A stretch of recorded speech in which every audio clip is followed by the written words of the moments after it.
Hi hello friends, എല്ലാ കൂട്ടുകാർക്കും നമ്മുടെ നാളത്തെ അടിപൊളി പ്രൊമോയിലേക്ക് തന്നെ സ്വാഗതം കേട്ടോ.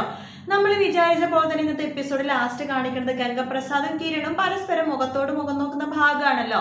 അപ്പൊ നാളത്തെ പ്രൊമോയില് അങ്ങനെ ഒന്നും തന്നെ കാണിക്കുന്നില്ല കേട്ടോ. ശരിക്കും പറഞ്ഞാൽ ഗംഗപ്രസാദ് ആ അമലുമായിട്ട് സംസാരിച്ചിങ്ങനെ വരുന്ന സമയത്ത് ഒരു ശബ്ദം കേട്ട് അങ്ങോട്ടേക്ക് നോക്കുന്നുണ്ട്.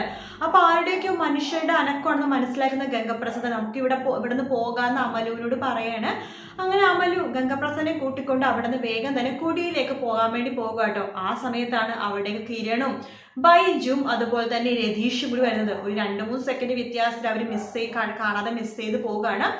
ശേഷം കിരൺ പറയുന്നുണ്ട്, ദേ ഇവിടെ വെച്ചിട്ടാണ് അവൻ നിലത്തേക്ക് വീണത്. ഈ ഒരു വലിയ കൊക്ക് കണ്ടില്ലേ മുകളിൽ, അവിടെ നിന്ന് നിലത്തേക്ക് അവൻ ഇട്ടതെന്ന് പറയുമ്പോഴേക്കും രതീഷ് കണ്ടത് വലിയൊരു താഴ്ച തന്നെയാണല്ലോ. ഇവിടെ നിന്ന് പോയി കഴിഞ്ഞാൽ ആള് മരിക്കുന്നുള്ള കാര്യത്തിൽ ഒരു സംശയമില്ല. അപ്പൊ അവൻ ഇവിടെ വീണിട്ടുണ്ടെങ്കിൽ മരിക്കേണ്ടതല്ലേ എന്ന് ചോദിക്കുകയാണ്. അതെ, മരിക്കേണ്ടതാണ്, നിലത്തേക്ക് വീണാൽ മരിക്കും. പക്ഷെ അവിടെ കണ്ടിട്ട് അങ്ങനെ തലയോട്ടിയോ എല്ലും കഷ്ണോ ഒന്നും കിടക്കാനായിട്ട് കാണുന്നില്ലല്ലോ. അല്ല, കുറുനരികളോ ചെന്നായകളോ തിന്നാൽ തന്നെ മുടിയും അതുപോലെ തന്നെ തലയോട്ടി എന്തെങ്കിലുമൊക്കെ കിടക്കുമല്ലോ. ഫുള്ളും അവർ തുടച്ചു പഠിച്ച് തിന്നിട്ട് പോകില്ലല്ലോ.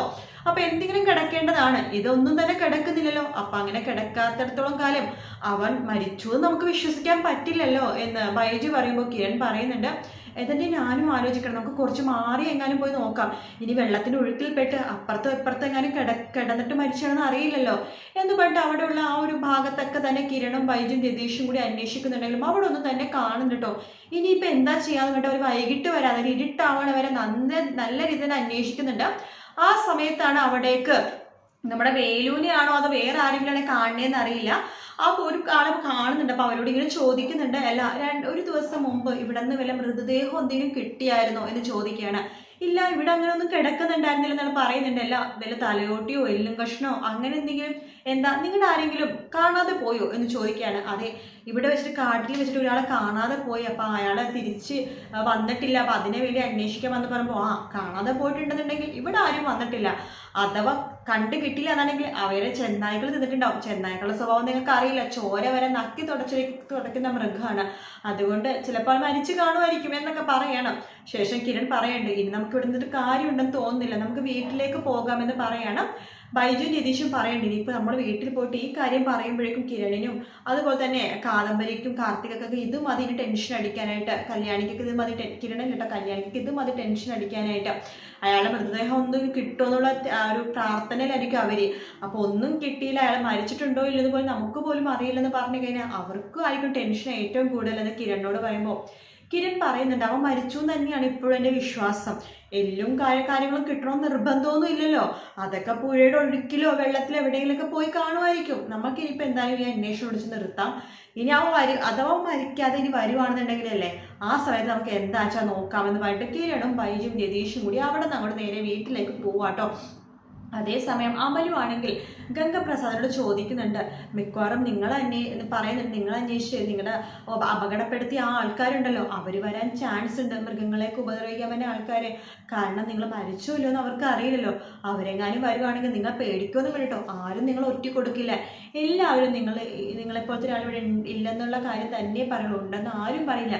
പിന്നെ ആ വേലുച്ചേട്ടനെ മാത്രമേ എനിക്ക് പേടിയുള്ളൂ. കാരണം നമ്മളിപ്പോൾ ഇവിടെ വന്ന കാര്യം വേലുച്ചേട്ടൻ അറിഞ്ഞിട്ടുണ്ടാവുമായിരിക്കും, അത് വേലുച്ചേട്ടന് ഇഷ്ടപ്പെട്ടിട്ടുണ്ടാവില്ല. അതുകൊണ്ട് തന്നെ മിക്കവാറും നിങ്ങളുടെ ശത്രുക്കളെ മിക്കവാറും മിത്രങ്ങളോ വേലുച്ചേട്ടനാകുമായിരിക്കും. അത് മാത്രമേ പേടിക്കാനുള്ളൂ, വേറൊന്നും പേടിക്കാനില്ല കേട്ടോ. എന്നാൽ നമുക്ക് വീട്ടിലേക്ക് പോകാം, പെട്ടെന്ന് തന്നെ വീട്ടിലേക്ക് പോകാമെന്ന് ഗംഗപ്രസാദ് പറയുമ്പോൾ അമല് ചോദിക്കണ്ടേ, എല്ലാം പേടിയായിട്ടാണോ? പേടിയായിട്ടല്ല, പോകാമെന്ന് പറയണ വയ്യ, കയ്യും കാലൊക്കെ വേദനിക്കുന്നെന്ന് പറയണം.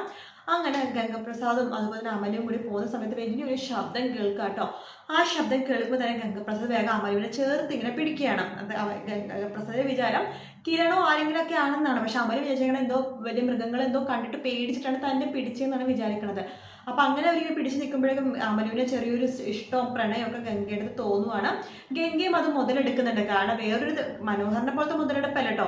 കാരണം അയാൾക്ക് അയാളുടെ കാര്യങ്ങളൊക്കെ കാണണം, അതായത് പുറത്തു പോകണം, അതുപോലെ തന്നെ ഇവിടെ താനില്ല എന്നുള്ള കാര്യം എല്ലാവരോടും പറയണം. അപ്പൊ അതിനെ വേണ്ടിയിട്ട് മാത്രമാണ് ഗംഗപ്രസാദ് അമലുവിനെ ആശ്രയിച്ചിരിക്കുന്നത്.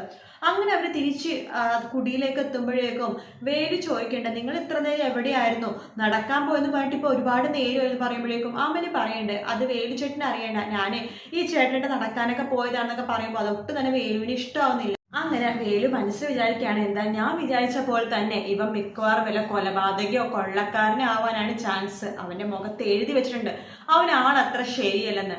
ഇവൻ അന്വേഷിച്ച ആരെങ്കിലും വരട്ടെ, ഞാനിവനെ കാണിച്ചു കൊടുക്കും എന്ന് തന്നെ വേലു മനസ്സിലിങ്ങനെ പറയണം. അതിനുശേഷമാണെന്നുണ്ടെങ്കിൽ നമ്മുടെ കിരണും രതീഷും ബൈജും കൂടി തിരിച്ച് വീട്ടിലേക്ക് എത്തുന്നുണ്ട്. പ്രകാശനും കല്യാണി വേഗം തന്നെ ഇവരോട് ചോദിക്കുന്നുണ്ട്, എന്തായി പോയിട്ട് എന്തെങ്കിലും കിട്ടിയോ, അവൻ മരിച്ചു എന്നുള്ള തെളിവ് എന്തെങ്കിലും കിട്ടിയോ എന്ന് രതീഷ് നമ്മുടെ പ്രകാശൻ ചോദിക്കുമ്പോൾ രതീഷ് പറഞ്ഞിട്ട് അവിടെ അങ്ങനെ ഒന്നും കിടക്കുന്നില്ല, അവന്റെ തലയോട്ടിയോ മുടിയോ എല്ലോ എന്തെങ്കിലും കണ്ട് കിട്ടുമെന്ന് വെച്ചിട്ട് ഞങ്ങൾ അങ്ങോട്ടേക്ക് പോയത്, പക്ഷെ ഒന്നും തന്നെ ഇല്ലെന്ന് പറയണം. അത് കേൾക്കുമ്പോൾ പ്രകാശം പറയണ്ട, അപ്പൊ അങ്ങനെ നമുക്കൊരു ഇതും കിട്ടിയില്ല എന്നാണെങ്കിൽ അതിനർത്ഥം അവൻ മരിച്ചു എന്ന് നമുക്ക് വിശ്വസിക്കാൻ പറ്റുമോ എന്ന് ചോദിക്കുമ്പോൾ കിരൺ പറയുന്നുണ്ട്, എനിക്ക് ഇപ്പോൾ നിങ്ങൾ പറഞ്ഞു എനിക്കും സംശയം അവനിപ്പോൾ ജീവനോടെ ഉണ്ടോ ഇല്ലയോ എന്ന്. അഥവാ അവൻ ജീവനോട് ഉണ്ടെങ്കിൽ തന്നെ അവൻ വരട്ടെ, എന്നാൽ ഞാൻ ഇടിച്ചിടിയില്ല, അവൻ പെട്ടെന്നൊന്നും എഴുന്നേക്കാൻ പോകുന്നില്ല. പിന്നെ കാട്ടിൽ കുറച്ച് മനുഷ്യരുണ്ട്, അവർക്കൊന്നും അങ്ങനെ ആളും അവിടെ വന്ന് തട്ടുന്ന അറിവും കാര്യങ്ങളൊന്നും ഇല്ല. എങ്കിലും എന്തൊക്കെയോ ഒരു ഇത് അവിടെ നടക്കുന്നുണ്ട്, എനിക്ക് നല്ല സംശയമുണ്ട്. എന്തൊക്കെയോ പ്രശ്നങ്ങൾ അവിടെ ഉണ്ട്. ഗംഗപ്രസാദ് അവിടെ ഉണ്ടെന്നുണ്ടെങ്കിൽ തീർച്ചയായിട്ടും ജീവനോടെ തന്നെ അവിടെ എവിടെയെങ്കിലൊക്കെ അവരുടെ കൂട്ടത്തിൽ ഒരാളായിട്ട് ഉണ്ടാകും.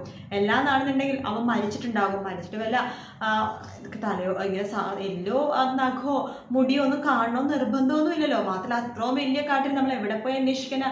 ചിലപ്പോൾ പുഴയുടെ ഒഴുക്കിലെങ്ങാനും പോയി കാണുമായിരിക്കും, അല്ലെങ്കിൽ ഏതെങ്കിലും പക്ഷിയോ അല്ലെങ്കിൽ വല്ല പക്ഷികളുണ്ടാവില്ല അവരെങ്ങാനും കൊത്തി തിന്ന് കാണുമായിരിക്കും എന്നൊക്കെ കിരൺ പറയണം. ശേഷം കിരൺ അകത്തേക്ക് പോകുമ്പോഴേക്കും പ്രകാശം പറയേണ്ട കല്യാണി അടുത്ത്, മോളെ സമാധാനം പോയല്ലോ, ഇനി ഈ കാര്യം എങ്ങാനും കാർത്തികയോ ലക്ഷ്മിയമ്മ പറഞ്ഞാൽ പിന്നെ അവർക്ക് ഇത് മതി ടെൻഷൻ അടിക്കാനായിട്ട്. അപ്പോൾ കല്യാണി പറയണ്ടേ, എൻ്റെ മനസ്സ് പറയുന്നുണ്ട് അച്ഛാ ഗംഗപ്രസാദ് മരിച്ചിട്ടില്ലെന്ന്. അത് ഉറപ്പാണ്, അയാൾ മരിച്ചിട്ടില്ല, അയാൾ ജീവനോടെ എവിടെയോ ഉണ്ട്. പെട്ടെന്നൊന്നും അയാൾ നമ്മുടെ മുമ്പിൽ എത്തില്ലായിരിക്കും, പക്ഷെ അയാൾ വരുമെന്നുള്ള കാര്യത്തിൽ ഒരു സംശയമില്ല അച്ഛാ.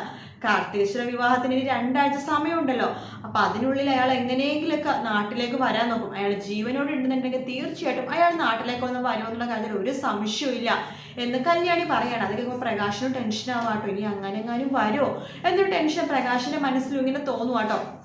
ശേഷം ഈ കാര്യം കാർത്തികയെടുത്തും ലക്ഷ്മി അമ്മടുത്തൊക്കെ പറയുന്നുണ്ട്, ഇങ്ങനത്തെ ഗംഗപ്രസാദിനെ പോയിട്ട് അന്വേഷിച്ച് പോയപ്പോഴേക്കും ഒന്നും കിട്ടിയില്ല എന്നുള്ള കാര്യം ഇവരും അറിയുന്നുണ്ട്. ഇവർക്കും ആകെ ടെൻഷനാവാണ്. അപ്പം അവൻ ജീവനോടെ തന്നെ ഉണ്ടാകുമായിരിക്കും, ഞങ്ങൾ അപ്പോഴേ പറഞ്ഞതല്ലേ അവൻ പെട്ടെന്നൊന്നും മരിക്കില്ല, അവൻ മരിച്ചെന്ന് നമുക്ക് ഉറപ്പാക്കുകയെങ്കിൽ നമ്മുടെ മുമ്പിൽ അവൻ്റെ ജീവൻ പോയിട്ട് ഡോക്ടർമാരെ പറയണം ഇവൻ ജീവിക്കില്ല എന്ന് പറഞ്ഞിട്ട് അവൻ അടക്കം ചെയ്താൽ മാത്രമേ അവൻ മരിച്ചു നമുക്ക് കണക്ക് കൂട്ടാൻ പറ്റുള്ളൂ. അല്ലാതെ അവനെ കാണാനാവുകയോ മരിച്ചിട്ടുണ്ടാവുമോ എന്ന് വിചാരിച്ചാൽ ഒരിക്കലും അവൻ മരിക്കില്ല എന്നൊക്കെ പറഞ്ഞിട്ട് ലക്ഷ്മിയമ്മയും കാർത്തികയും ഇങ്ങനെ പറയുന്നുണ്ട്. അതേ സമയമാണെന്നുണ്ടെങ്കിൽ നമ്മുടെ കിരണാണെന്നുണ്ടെങ്കിൽ ഒന്നും കൂടി ആ കാട്ടിലേക്ക് അന്വേഷിക്കാൻ പോകാൻ വേണ്ടി തന്നെ തീരുമാനിക്കാട്ടോ. കാരണം കിരണിന് ചില സംശയങ്ങൾ ഇപ്പോഴും ബാക്കിയാണ്.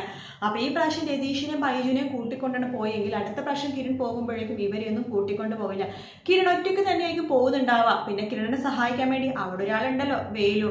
അങ്ങനെ വീടിൻ്റെ സഹായത്തോടെയായിരിക്കും കിരൺ എന്തെങ്കിലുമൊക്കെ ചെയ്തത്. എന്തായാലും കാത്തിരുന്ന് കാണാം ഫ്രണ്ട്സ്. വീഡിയോ ഇഷ്ടപ്പെട്ടാൽ ലൈക്ക് ചെയ്യുക, സബ്സ്ക്രൈബ് ചെയ്യുക, കമൻറ്റ് ചെയ്യുക. മറ്റൊരു വീഡിയോ കാണാം. Take care, bye bye.